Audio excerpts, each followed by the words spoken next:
সকলোকে নমস্কাৰ জনাই মই আজি এটা আকৌ নতুন ৰেচিপি লৈ আহিছোঁ। ভাতকেৰেলাৰ কোফ্তা কাৰী। ভাতকেৰেলা বেয়া পোৱা সকলেও নিশ্চয় খাবলৈ ভাল পাব এইদৰে বনাই। মই তাৰ বাবে ভাতকেৰেলা কেইটামান গছৰ পৰাই ছিঙি আনিলোঁ।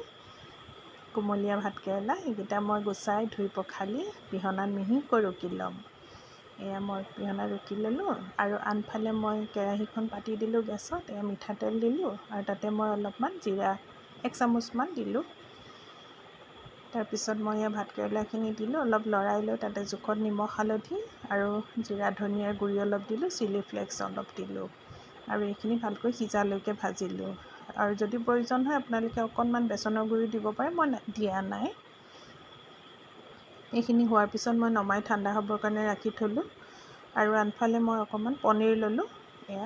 পনীৰখিনি কাটি লৈছোঁ। মই দুজনৰ জোখাৰে বনাইছোঁ, সেয়ে কমকৈ লৈছোঁ আৰু পনীৰত মই চিলি ফ্লেক্স, জালুকৰ গুড়ি, নিমখ লৈ ভালকৈ সানি ল'লোঁ আৰু এইখিনি মই ভাতকেৰেলাখিনি লৈ তাৰ মাজত মই পনীৰৰ টুকুৰা ভৰাই ভৰাই এইদৰে মই কোফ্তাকেইটা ৰেডি কৰি ল'লোঁ আৰু মই অলপমান কৰ্ণফ্ল'ৰত এইখিনি লেটিয়াই লৈ ভাজিছোঁ।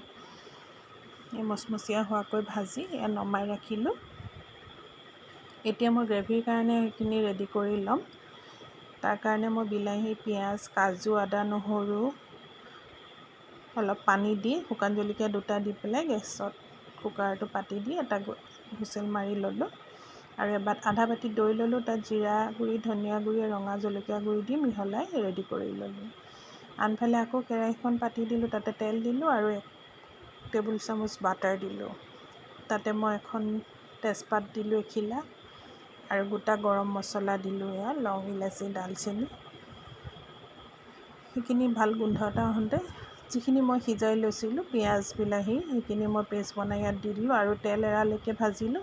এতিয়া মই নিমখ দিলোঁ জোখত আৰু অকণমান চেনি দিলোঁ, হালধিও দিলোঁ, সেইকণ নাহিলে ভিডিঅ'ত।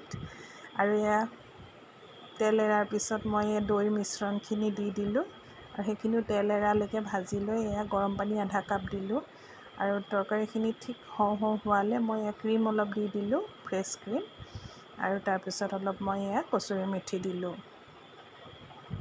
মোৰ কাৰীখন হৈ গ'ল। আনফালে মই কেইটামান ভাত এইদৰে মই বহাই থৈছিলোঁ। এইখিনি মোৰ ভাতখিনিও প্ৰায় ৰেডি হৈ গ'ল আৰু কোফ্তা কাৰীও ৰেডি হৈ গ'ল। আৰু এইখিনি ৰেডি হয় মানে মই আনফালে এটা ললিপপ বনাইছিলোঁ। তেনেকৈ যদি সৰু ল'ৰা ছোৱালীক বনাই দিয়ে নিশ্চয় খুব ভাল পাব খাবলৈ। এইটো ললিপপ বনালোঁ আৰু তাৰ মাজতো মই পনীৰ দি পেলাই ষ্টিকডাল দি পেলাই অলপ তিলত লেটিয়াই এইদৰে ভাজি দিলোঁ আৰু মোৰ ললিপপৰ সৈতে আজি কোফ্তা কাৰী ভাত সাজ ৰেডি।